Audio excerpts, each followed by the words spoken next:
Malo mwa achimwene akulu Steve Konda Banda ine dzina langa ndi Abena Chidzanja Bekete kukulandirani mpulogalamu inanso ya lero ya gwede pano pakanema wa mibawa program imene makhala tikuzukuta nkhani zosiyana-siyana ndi mkulu Chawezi Banda kuti kodi zinthu zikukhala bwanji, zinthu zikuyenda bwanji kuno kwathu ku Malawi. Ndenu musachoke tikhalire limodzi mpulogalamu imeneyi. Bwana Chawezi ndikulandireni. Tathokoza kwambiri Abena. Ndikupe kuti gwede agwederanso lero. Sitingalephere mmene ukuonekera. Kana muphwekesa chifukwa cha ine. Mmene ukuonekeramu sitingalephere kugwedeza. Gwede. You look very good. Thank you so much. Sure Abena. Thank you so much. Nkhani yathu yoyamba sitimata nthawi mpulogalamu imeneyi ndi nkhani yakupambana mlandu kwa Attorney General komanso ACB pa nkhani yokhudzana ndithu ndi Rashid Tayub komanso kampani yawo ya Transglobal Produce Limited.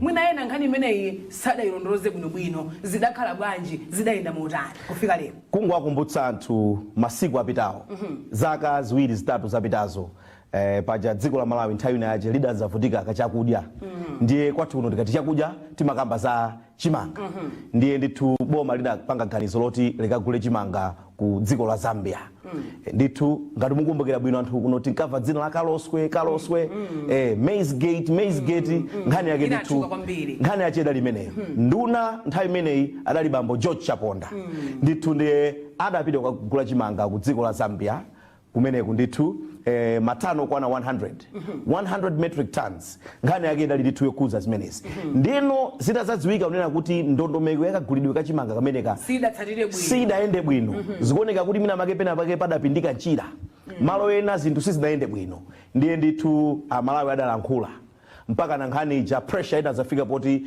yakula mpaka natidaona mapeto ake bambo George Chaponda adachotsedwa pa unduna ndi Professor Mutharika ali president to save his face in terms of administration anthu adapereka kwambiri pressure kuti iyayi nduna yanu limodzi ndi amwenyena ntaonemu akuganizidwa kuti adachita katangale pogula chimanga ku dziko la Zambia ndi pressure imene itakula palibe mankayembekezera zoona kuti Mutharika could succumb to that particular pressure chifukwa Mutharika ndi Chaponda ndipo ndapa ineso mpondepo ndiye ndithu adachita resist for some time koma long at last ndithu Chaponda Mutharika adachosa kuwaika ndithu pambali chifukwa choti achite apereke paveway apereke mpata kapena kuti mwayi kuti anthu fufuze kuti kodi nkhani imene yachimanga idayenda motani ndiye ndithu nkhani imene idaoneka kuti akuifufuza munadzapezeka kuti bambo Rashid Tayub komanso Transglobal Produce Limited imaoneka ndithu cha mulimbemu ku Blantyre kuno anthu amenewa adatchulidwa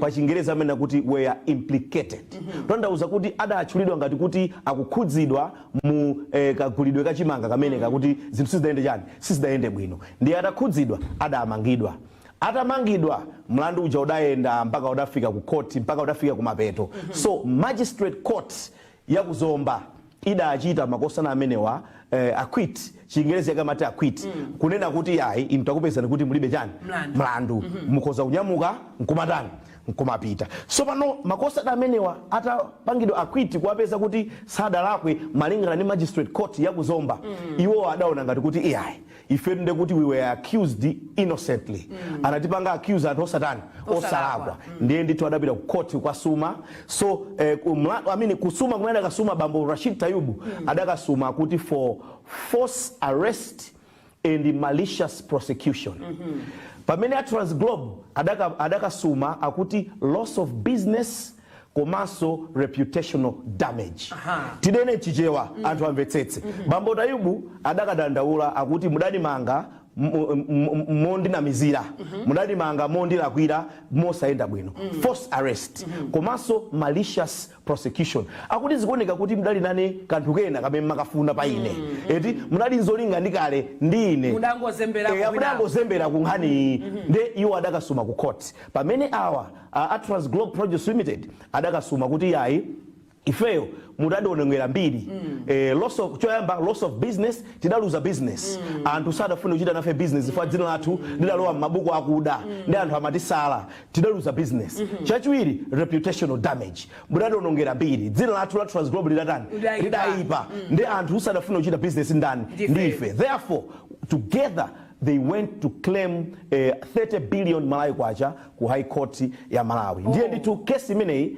yatha pa 24 November chaka chino limene 92 lachi tatu pamene nditu Justice Dingisoya Madise wa ku High Court adalamula nena kuti iyayi zikuoneka ngati kuti ACB akuti they had a reasonable and probable cause to arrest and prosecute the first claimant.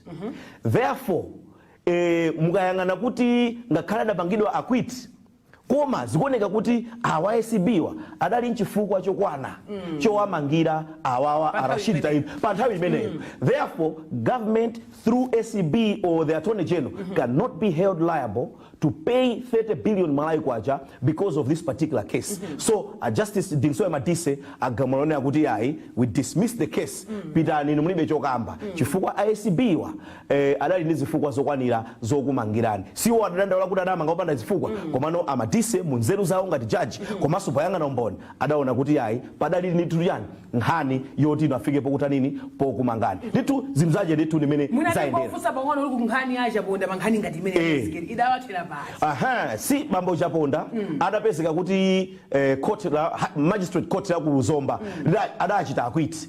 Expectation ine ndikupita kuti olondika nakhala ine kuti ndine bambo chaponda because nkhani idatha TPP idakalimboma Amutali kadakalibe mjani mboma ndipo anthu tikakamba onena kuti ngati apangidwa acquit ndi magistrate court timayembekezera kuti mina make achaponda abwezeresa pa ujani pa unduna. Remember the issue was because issue yokuza achapondai Amutarika adapanga institute commission of inquiry whose chairperson was Justice Anastasia Nsosa.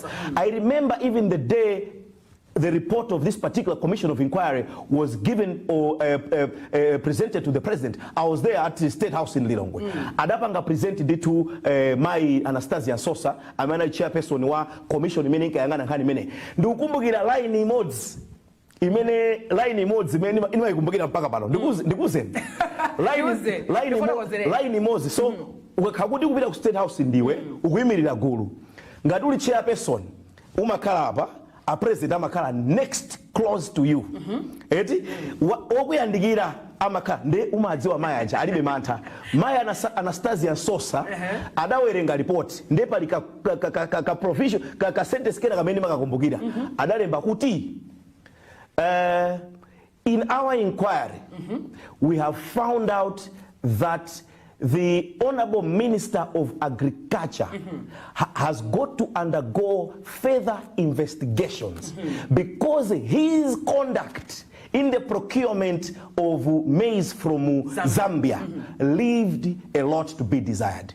I remember it may not necessarily be like I have put it, but this is the meaning. Adalankhula choncho ndiye ndifuna ndikuze chimene chidachitika because chimene chimenika chiona kuti a president akakusanga nino nduna amakukhulupirira kwambiri ndiye ndifuna ndikuze ni reaction ya Amutali kamera chitira mai Anastasia Nsosa akuwerenga zimene zanena kuti muchichewa ndinena report yathu titafufuza mukafufufu wathu akuonetsa kuti nduna ya agriculture bambo George Chaponda afunika kuti afufuzidwebe chifukwa zikuoneka kuti mmene adachitira zinthu zawo adalakwitsa pena mpena ndiye report yathu ikuchita recommend kuti afufuzidwebe aonedwebe kuti kodi adachita bwanji zinthu zawo.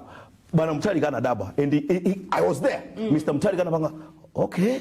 So what it means is sanka kulubida kuti mina nduna yawo could conduct himself in somehow in an undesirable way.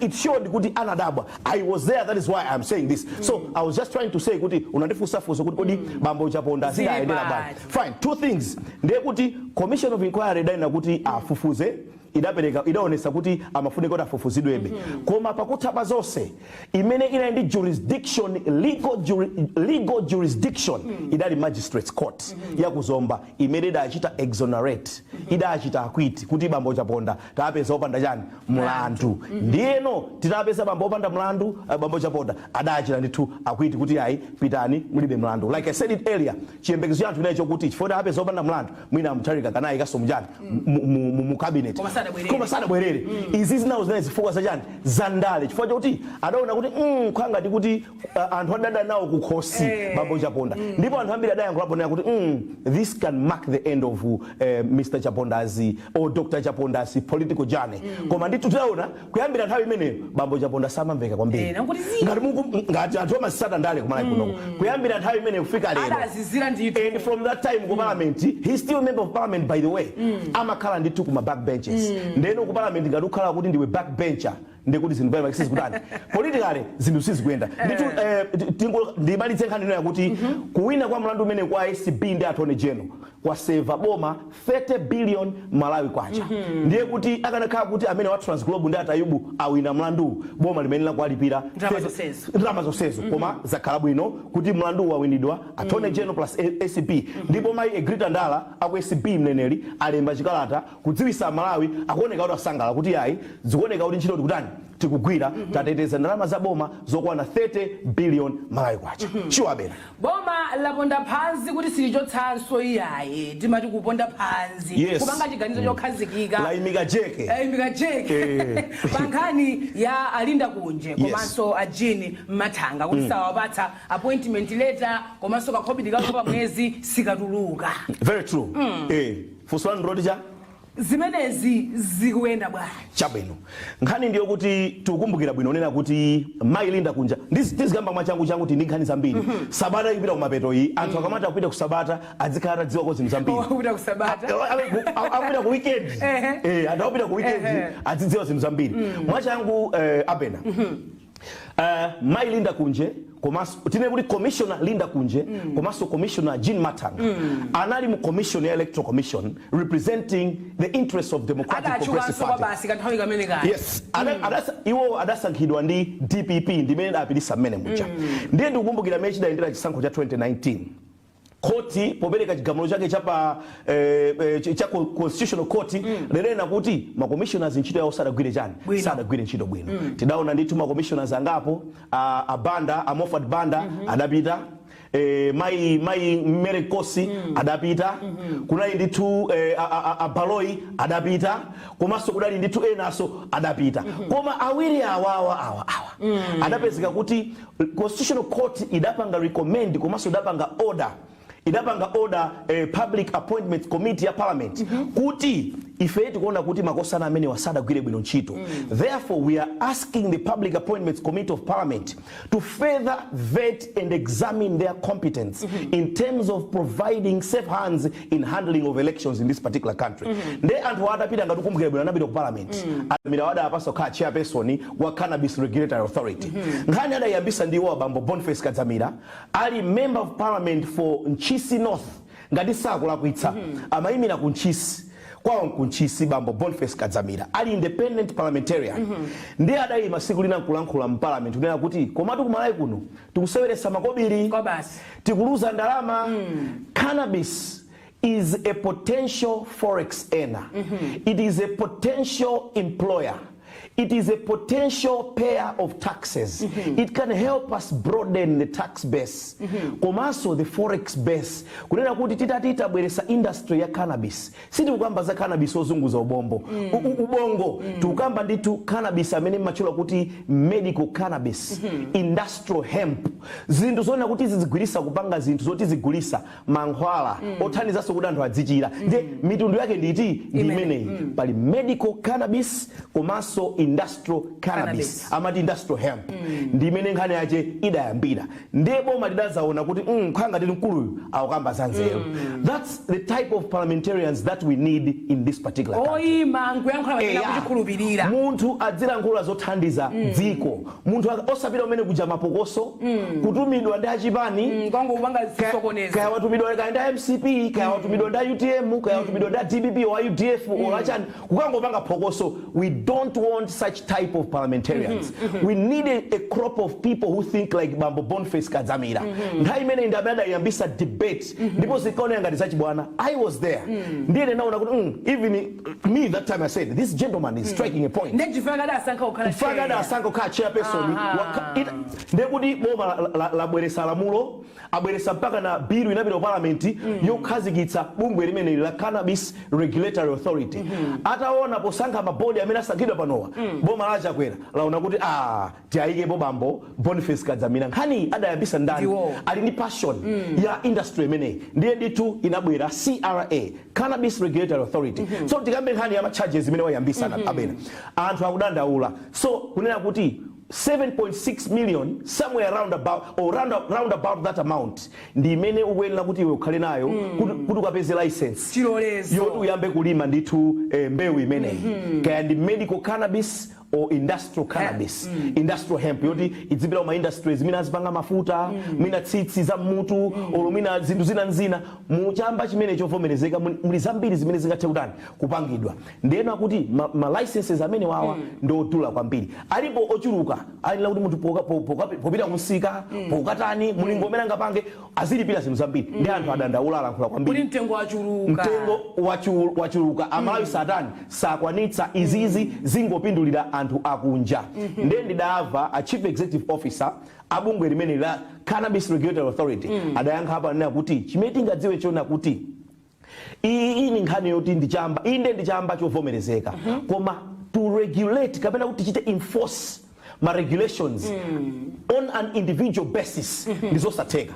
Iwe uli ku Kasungu, ine ndili ku Mzimba, wina ali ku Mwanje, aliyese eka gameti malimira chimanga kuti tichite regulate zivuta. Ifeyo ganizo latu our initial thinking ndiyo kuti alimiwa achita organize themselves in cooperatives, ma groups, akabwera ma groups to enforce my regulations kukhala kota kuti basachitike chisawawa zikhala zinthu zophweka anthu wakwapeza kwake kukhala kophweka kuwauza zoyenera kuchita kukhala kophweka because this is a highly regulated industry. Sitingangoisiya kuti ikhale ngati industry ina iliyonse. So tikufuna kuti anthu akhale organized in groups or cooperatives. So what it means is akakhala ma groups kapena ma cooperatives akhoza kuchita mobilize 7.6 million modern mophweka osati kuti aliyese paika. That was the first response. Chachiwiri chomwe namva adakamba hapa nena kuti olomaiko akunja amene wadifana ali Bambo Boniface Kadzamira anena kuti tamva madandaulo amene anthu akunena ngati chairperson tamva madandaulo awo boma lichitapo kanthu koma ife tipafunira kuti ife imene timapanga board imeneyi komanso bungwe limeneyi tidapita maiko akunja within Africa and abroad kukaona kuti kodi ma industry ngati imeneyi amayipanga motani koma tikayangana maiko anzatuwo ma charges ngati amene amakhala odula kwambiri kuposa ngati atiwo amene achecha kuno. So ife ndaona kuti tikayika mena tengo huu ndiomverereka koma chidaulo imene chabwera kwa Malawi tachimva tikhala pasi tikambirana tipanga revise tuona kuti pamene tingathe kufika ndi pati koma chachikulu choona kuti Amalawi amvetsetse kuti iyi ndi highly regulated industry. Chachiwiri tifuna kuti tithandizire nkhani yokhudza enforcement in terms of my regulations kuti pasakhale chisawawa komanso chisokonezo pa nkhani yakulima mbewu imeneyi. Ndio akachita kukambirana wawo akhalesa kubwera kwa Malawi kwa uza kumeneka. Secondly, kwa potsirizira ndakambapo kale onera kuti industry imene ili ndi kuthekera kolemba anthu ntchito kobweretsa kunoko chuma chochokera kunja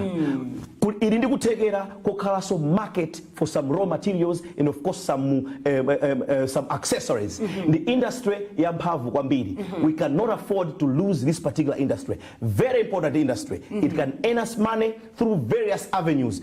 We just have got to get it tight and compact kuti zinthu ziyenda bwino. Nkhani ya Helen Muluma amene wa acting CEO Anokma imene akanitu ikukambidwa kwambiri kwa basi pano tikubwera kunena kuti board ya Anokma yapanga chiganizo chokuti chiwa tingatitani kwa checha osati kwa checha koma tinene kuti tisaiwale nena kuti atachoka Bambo Gift Dula ngati chief executive officer wa Anokma adayikapo Mai Helen Muluma ngati acting chief executive officer atayika pa mpando umenewo excuse me anthu ogwira nawo ntchito kumene ku NOCMA, National Oil Company of Malawi, imene libungwe la Malawi, wholly owned, 100% shareholding is in the hands of government of Malawi. Kutanthauza kuti iyi ndi yathu yakuno ku Malawi. Mulibe nzungu, mulibe mwenye. There is no anyone from outside. Iyi ndi yathu. Ndiyeno Bambo Gift Dula adaganizira kuti mamaka nasokoneza ndalama. He abused office in some way or the other. Adachotsa. Adamanga adachotsa. So pano office ya CEO singango khala. There is need for direction. There is need for control, and of course, looking at matters to do with the daily operations of an institution like that. Ndi anaigamo my Helen Buluma on an acting basis. Ndeta mvetsedwa onena kuti mai Bulumawa board ya NOCMA inapanga decision following directive imene anapereka Dr. Chakwera kunena kuti amva kulira kwa anthu amene amagwira ntchito ku NOCMA. Anena kuti mai wachi adalemba chikalata. Chodandaula. Atisakhala bwino ndi anthu amalankhula mwantudzu, she doesn't regard other colleagues. Amazitenga kuti ati iwo amadziwa chilichonse. Ndi anthu aku NOCMA anena kuti ife pofika pa 30 November ngati simutichosera maiwa, ife we are going to down tools and disable all essential operatives or operations of NOCMA. Ndiye nditu body imene itaona kuti chiopsezo tu ija chikulu kwambiri. NOCMA imapanga nkhani yokuza mafuta. Mafuta is a strategic import. Amafunika kuendesa galimoto, makampani, mzipatala, komanso zinthu zambiri. We can't afford to have a disabled NOCMA. Ndiye anaona kuti AI banji mai wadatani tiasunte. Ndiye chinthu chimodzi chimene tidabwera kuamva mai amene mai Buluma. Nakuti inetu I'm not shocked, komanso I am not moved, because my acting position was only tenable for 2 weeks, 14 days. I was given to act from the 29th of October to the 12th of November. Ndiye ngakhale anthu amalankhula kuti andichose. Masiku anga adathandikale. Koma pali nkhani zimene zikumveka, ife sitikonda kuzukuta nkhani zopanda umboni. Tidikira mutu wache tiutani tiuone chifukwa kuti mai wakona ngati ani nkhani yoti anene kugulu kwa anthu koma zikuoneka kuti sada inene. People are just speculating. Ino ndi gwedegwede, nothing can pass through the nose of gwedegwede without knowing. Chinthu sichingaduse apapa tidziwa amayi kuti zawo zoti zikuyenda motani, koma ndithu pakali pano mai Helen Buluma board yawo ya NOCMA yena kuti achoke kaye pa position ya acting chief executive officer abwerere ku position yawo ya deputy chief executive officer wa NOCMA. That is the status quo at the moment. Nkhani yotsiriza